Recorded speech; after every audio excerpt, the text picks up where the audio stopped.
अस्सलाम वालेकुम friends and students, आप देख रहे हैं टैक्स दोस्ती वीडियोस।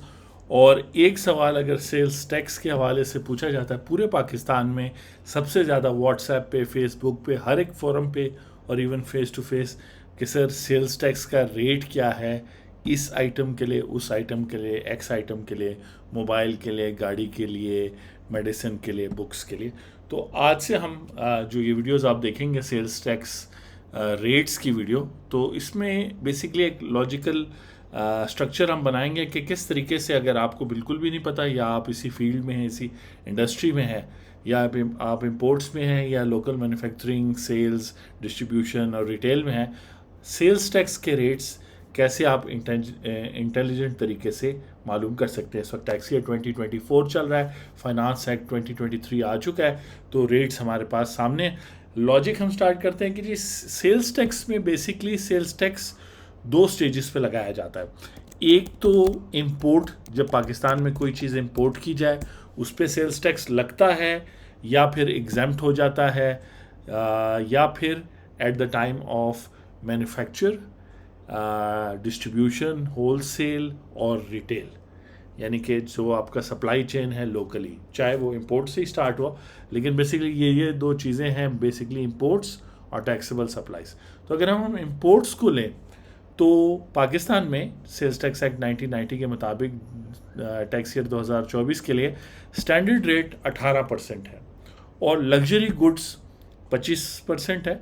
और जिस तरह सेल्स टैक्स में होता है हमेशा कि एग्जेम्प्टेड गुड्स हैं, यानी आप अगर food items, medicine, books, educational material, इसमें मेरा फेवरेट है पेंसिल शार्पनर को, जिससे आप पेंसिल को शार्पन करते हैं, पेंसिल शार्पनर को अगर आप इंपोर्ट करें तो उस पर जो है वो एग्जेम्प्ट है, उस पर सेल्स टैक्स नहीं लगेगा। इसी तरह raw material for export oriented industry, वो इंडस्ट्री जो एक्सपोर्ट करती है, manufacturing equipment for industrial use, जो इंडस्ट्री में यूज़ होता है, अगर मशीनरी एंड इक्विपमेंट मंगाते हैं, फिक्स्ड एसेट्स जिसको हम कहते हैं, vehicle for public transport and construction material, ये एक सिंपल क्लासिफिकेशन है कि या तो स्टैंडर्ड रेट लगेगा 18% या लग्जरी गुड्स का रेट लगेगा 25% इंपोर्ट्स के स्टेज पे, या फिर वो आइटम्स इंपोर्ट करते हुए एग्जेम्प्ट होंगी। और डेफिनेटली जो है इसमें और वेरिएशंस भी हैं।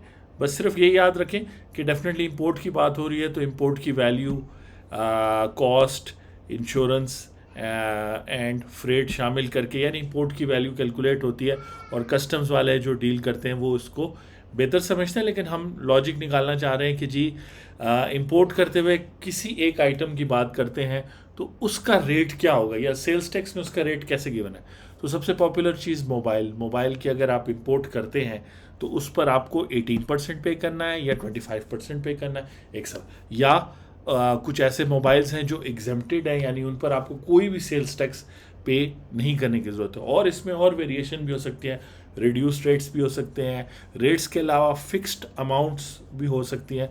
तो चलें, let's see. And then again disclaimer ये है कि ये सिर्फ इन्फॉर्मेशन है। ऑब्वियसली आप अपने टैक्स कंसल्टेंट या टैक्स दोस्ती टीम से मशवरा करने के बाद फिर कोई ट्रांजैक्शन करेंगे या कोई सेल्स करेंगे। तो अब हम देखते हैं कि जी $30 से $1200 तक का मोबाइल अगर इंपोर्ट होता है पाकिस्तान में, तो बेसिकली मोबाइल फ़ोन्स को उन्होंने इस तरीके से सेल्स टैक्स उस पर लगाया। आप देखें यहाँ फिक्स्ड रेट लग रहा है। अब ये देखें ना, $30 का मोबाइल या $30 से कम का मोबाइल अगर स्मार्ट फ़ोन नहीं है तो उस पर ₹130 सेल्स टैक्स लगेगा, अगर वो स्मार्टफोन है तो उस पर ₹200 लगेगा। तो इवन कैटेगरीज के अंदर भी जो है ना मुख्तलिफ वेरिएशन। लेकिन बेसिक लॉजिक क्या है, जब आपको पता चल जाए कि अच्छा मोबाइल में टैक्स इंपोर्ट के टाइम पे टैक्सेशन का ये सिस्टम है कि ये वैल्यू के हिसाब से, इंपोर्ट वैल्यू के हिसाब से टैक्स लग रहा है, तो फिर ये मुख्तलिफ वैल्यूज़ हैं। $30 से $100 पे ₹200, मोबाइल फ़ोन जो इंपोर्ट जो $100 से $200 पे 1680, और फिर आगे आते हैं कि $200 से $350 का जो मोबाइल है उस पर 18% of ad valorem according to value, यानी एड वरम का मतलब है कि अकॉर्डिंग टू वैल्यू, यानी इंपोर्ट वैल्यू जो भी होगी उस पर 18%। अच्छा, 350 से लेके 500 वाले पे भी जो है ये लगेगा 18%। ठीक हो गया, तो कहेंगे चलो ठीक है, ये भी हो गया। डिफरेंस क्या, फिर 500 से ज़्यादा जो है उस पर 25% लगेगा। तो अभी आपको याद होगा कि हमने आपको बताया था कि लग्जरी आइटम्स पर 25। इसका मतलब है कि लॉ और रूल्स पार्लियामेंट और गवर्नमेंट बनाती है, तो उनके हिसाब से जो मोबाइल $500 से ज़्यादा का है, मैंने तो यहाँ 1200 लिखा है, लेकिन 500 से ऊपर जितनी भी वैल्यू होगी उसका उस पर 25% सेल्स टैक्स लगेगा उसकी इंपोर्ट वैल्यू में। ठीक है जी। अच्छा, इंटरेस्टिंग बात बताऊं कि ये जो $500 से ज़्यादा का मोबाइल है, इस पे पीटीए का भी टैक्स लगेगा, और उस पीटीए टैक्स के दो कंपोनेंट्स होंगे। उसकी एक सर्टेन वैल्यू होगी जो पीटीए की वेबसाइट से आप देख सकते हैं, और उस पर भी 18% टैक्स लगेगा, क्योंकि पीटीए वाले भी आपको एक सर्विस प्रोवाइड करें।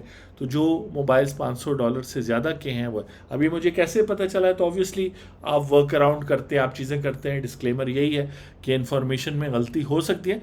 मकसद आपको समझाना था कि एक चीज़, एक स्टैंडर्ड रेट्स जब आपको पता चल जाए, तो फिर आप कैसे किसी चीज़ की तरफ बढ़ सकते हैं। अब आपको थोड़ा सा आइडिया दे दिया है मोबाइल फ़ोन्स के हवाले से। और मोबाइल फ़ोन्स में जब आप $200 से ऊपर का करेंगे तो 18% उसकी इंपोर्ट वैल्यू पे सेल्स टैक्स लगना शुरू हो जाएगा, और जब $500 से बढ़ेगा तो 25% हो जाएगा, और इस पे पीटीए का भी टैक्स लगेगा। पीटीए का अपना कानून है और वो टैक्स लगा सकते हैं कि नहीं, ये कभी कोर्ट में चैलेंज नहीं हुआ। लेकिन सेल्स टैक्स के साथ ऑब्वियसली और टैक्सेस भी हमेशा ऐड होते हैं। आप देख रहे थे सेल्स टैक्स रेट्स वीडियो। अगर आप किसी प्रोडक्ट या किसी इंडस्ट्री के हवाले से पूछना चाहते हैं तो आप ज़रूर पूछें, अगली वीडियोस में भी हम इसी तरह बात करेंगे। अब हम टैक्सेबल सप्लाईज यानी मैन्युफैक्चरिंग की तरफ अगली एग्जांपल में जाएंगे, तो आपका कोई क्वेश्चन हो तो आप पूछ सकते हैं। अब आपको इंपोर्ट के हवाले से मोबाइल का पता चल गया, और पता चल गया कि आईफोन पे क्यों इतना ज़्यादा टैक्स लगेगा, और ये सिर्फ इंपोर्ट के टाइम है। इसकी फिर आगे उसको एक्टिव करना, उसमें सिम डालना, तो वो भी अगर टैक्सेबल एक्टिविटीज़ हैं तो वो भी टैक्स होंगे। तो इस तरीके से आपने सोचना है कि एक चीज़ के साथ क्या हो रहा है। जब तक आपके हाथ में वो आती है तो उसको एक कंप्लीट फंक्शनल मोबाइल फ़ोन बनने के लिए बहुत सारी taxable supplies and services provide करनी होती है। उन सारों की वजह से उस पर टैक्स लगता जाता है, और जो है क्या कहते हैं, डॉलर की वैल्यू भी बढ़ती जाती है। तो इस तरह जो है ना प्राइस बढ़ती जाती है किसी भी चीज़ की। और आपसे नेक्स्ट वीडियो में मुलाकात होती है। Thank you.